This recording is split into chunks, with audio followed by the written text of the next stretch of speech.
heard one about a fellow who went to the KGB to report that he lost his parrot. The KGB asked him why he was bothering them. Why didn't he just report it to the local police? Well, he answered, I just want you to know that I don't agree with a thing my parrot has to say.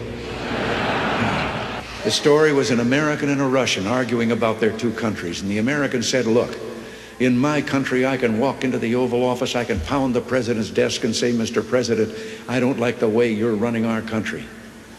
And the Russian said, I can do that. The American said, you can? He says, yes.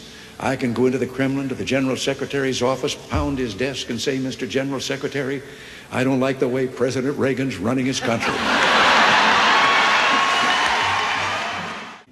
Man walking along the street at night, Moscow, Soviet soldier called to him to halt. He started to run. The soldier shot him.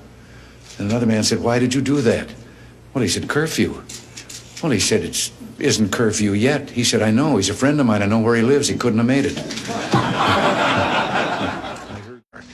I didn't tell this one to Gorbachev. You know, there's a 10-year delay in the Soviet Union of delivery of an automobile. And you go through quite a process when you're ready to buy, and then you put up the money in advance. That this man, he laid down his money, and then the fellow that was in charge said to him, okay, come back in 10 years and get your car. And he said, morning or afternoon? And the fellow behind the counter said, well, 10 years from now, what difference does it make? And he said, well, the plumber's coming in the morning.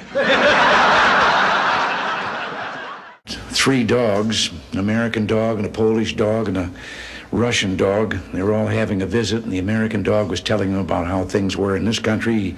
He said, you know, you bark, and you bark long enough, and then somebody comes along and gives you some meat. And the Polish dog said, what's meat? The Russian dog says, what's bark?